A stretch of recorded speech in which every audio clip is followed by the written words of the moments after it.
Nairobi, Kenya, one of Africa's largest and fastest growing cities. A capital that never sleeps. And right now, Nairobi is something else entirely. A city transformed into the region's largest construction site, racing toward a single moment in time.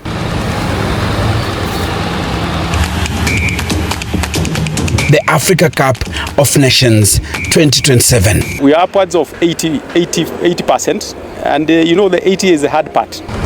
Across the skyline, cranes rise like steel sentinels. Designers, architects, engineers, all locked in a battle against the clock. The structure is done, the brick and mortar is done, the steel is done. Their mission to build one of the most spectacular stadiums the African continent has ever seen. The deadline, February 2026. Not far from Nairobi's bustling city, just after Dagoretti Corner, along Ngong Road, Talanta's silhouette is already reshaping the city's skyline. A new identity. This is a new landmark.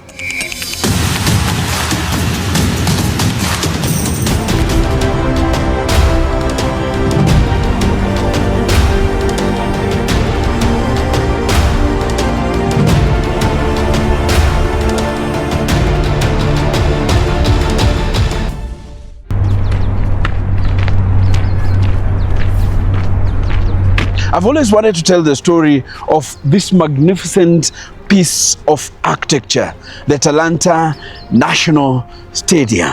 And you know what? I'm here today. So sit and watch this show.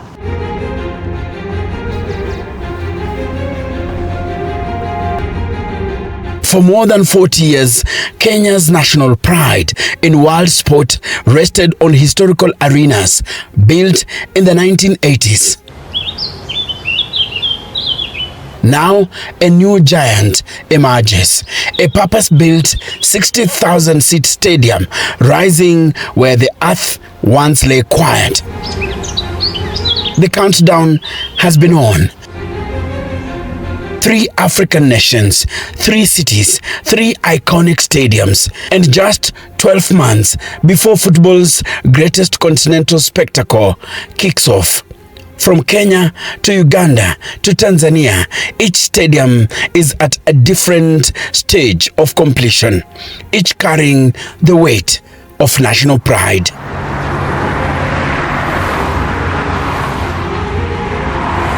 Back in Nairobi, one structure already dominates the city's horizon. Impossible to ignore, impossible to mistake. Talanta Stadium.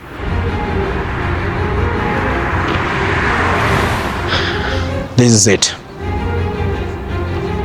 Look at it. Born from a dream to host the Africa Cup of Nations in 2027, this stadium is Kenya's ticket onto the global stage. Not just as a host, but as a contender. We are on course to host AFCON come the year 2027. A colossal state-of-the-art arena rising from the heart of the capital. When complete, light will spill from its crown, a glowing beacon visible from miles away, a symbol not just of sport, but of ambition. This is architecture as a statement on a scale never before attempted in this part of the world.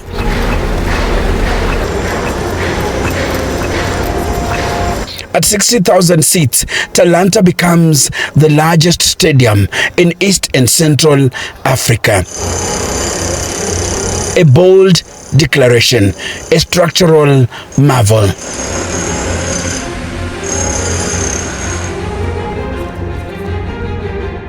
Imagine it's 2027 and the African Cup of Nations is being staged here. Imagine some of the best players Africa has ever produced being here. We are talking about the likes of Brian Buemo, Amad Diallo. We are talking about the likes of Noz Mazrouai. Top talents. Well, that is going to happen because this stadium is almost complete. We are told it's more than 80% done.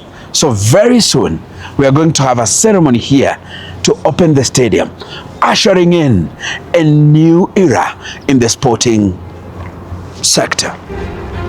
We have all procured all the seats, they are here. So it's about fixing them. There is the screens that are going on simultaneously. So, but also externally, we have the training pitches that have started, you can tell. So there are things moving simultaneously. But Talanta is more than a stadium. It is the centerpiece of a $1.3 billion sports city. A master plan designed to give Nairobi a sleek, forward-looking identity. A venue capable of hosting the world. Kenya's leadership calls it a reflection of the nation's dreams. Big, bold, and unapologetically ambitious. Changing and transforming a country does not require a miracle. It requires a clear and bold vision.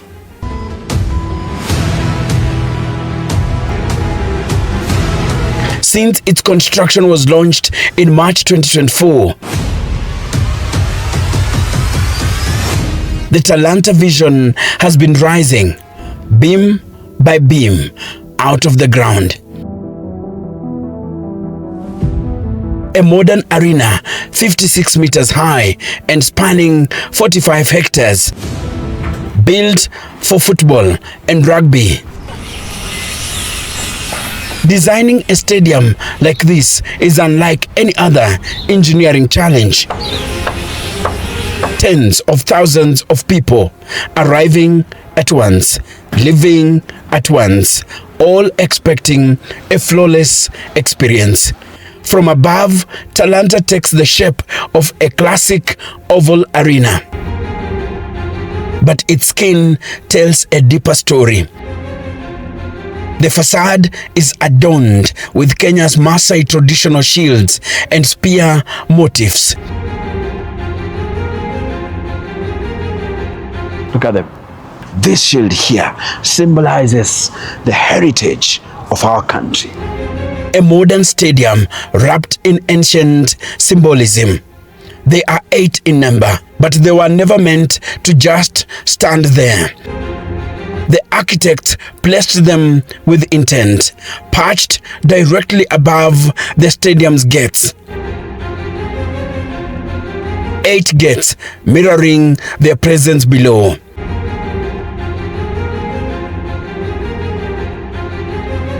Nothing here is accidental. Every number echoes another. Every position carries meaning.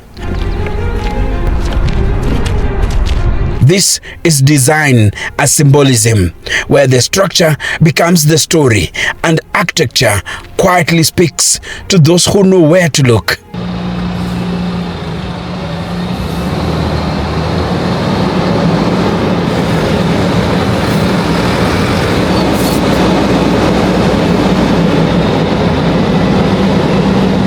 Given the scale of this infrastructure, I find this breathtaking.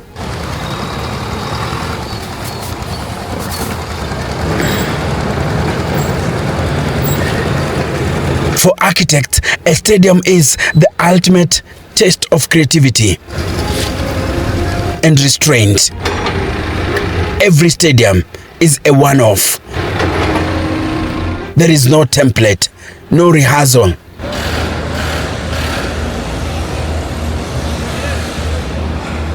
Each site has its own geology, its own infrastructure demands, its own problems to solve.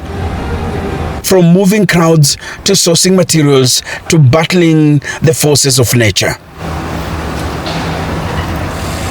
And nature here in Nairobi does not play gently. This is the tropics. When it rains, it doesn't drizzle, it pours. Most of the city's older stadiums, built decades ago, were open air, exposed and helpless against heavy downpours. From day one, Talanta's brief was clear. The stadium must be weatherproof. There was only one solution: the canopy. Covering a stadium with a roof is one of the hardest feats in modern engineering. The sheer size means immense weight. And history offers warnings. Stadium roofs have collapsed before. So how do you suspend a roof of this magnitude without blocking a single fan's view? Talanta's answer lies in innovation. A system of massive steel frames and reinforced concrete columns supports a hydraulically tensioned cable net roof. This technology isn't just structural muscle. It's engineering poetry. But why use this advanced canopy system? It shelters fans from Nairobi's unpredictable sky without enclosing the stadium in climate-controlled walls. The tensioned cable system allows for large spans with lighter materials, cutting down on steel weight and construction time. It enhances acoustics, amplifying cheers and giving every goal an echo that travels back into the stands. Columns are efficient, but not so good inside a stadium. One misplaced pillar can steal the perfect view. So Ineos did something clever. They integrated the columns directly into the seating structure and the outer shell, preserving clear sight lines while maintaining strength. So this is what I'm talking about. This is the shell of the stadium. Look, this is where the magic is. Now, what holds the roof of the stadium is here. There are quite many of them, but this is what will be holding the roof of the stadium. You see? Now, that is what we call architectural grandeur. Above, the roof floats, built from tensile structures that rely on tension, not compression. The result, a roof that feels light, elegant, almost weightless. The stadium's greatest secret, however, is hidden beneath its surface. Talanta's outer shell is formed by a striking steel exoskeleton, a vast lightweight dome created by colossal metal arches. Over 10,000 tons of steel form this skeletal frame. Concrete columns anchor it to the earth. The outcome is a world-class stadium, slender in appearance, yet capable of holding 60,000 roaring fans. A true feat of structural engineering. Some of the most nerve-wracking components lie deep within the structure. They are called thrust blocks. The entire roof, tens of thousands of tons, channels its weight down into just a few of these massive supports. Inside each block, metal shear keys are embedded deep into a ring beam. Their dimensions calculated with absolute precision. Installing them all was among the most challenging moments of the entire project, because here, failure is not an option.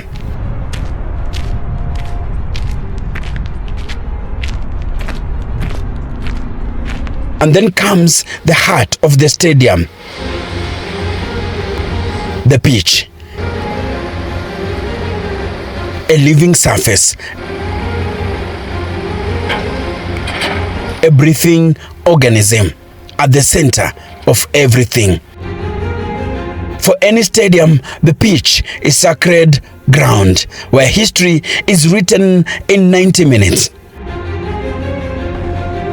You can tell the drainage system is being done. Finally, we'll have the grass done. But the grass, as per the requirement of CAF and FIFA, we'll have the grass grown naturally. So we're going to plant the grass, but the grass will take 2-3 months. So we'll leave it to move to grow naturally. At its heart, there will be a hybrid playing surface. Natural Bermuda grass interwoven with synthetic fibers. This grass master system will keep the turf resilient under Africa's sun, heavy rain, and the pounding of tens of thousands of feet, whether it's football, rugby, or a concert. But why this tech? Durability for multi-event use, even playing conditions for elite sport, faster recovery after matches and events, meaning the stadium stays alive year-round.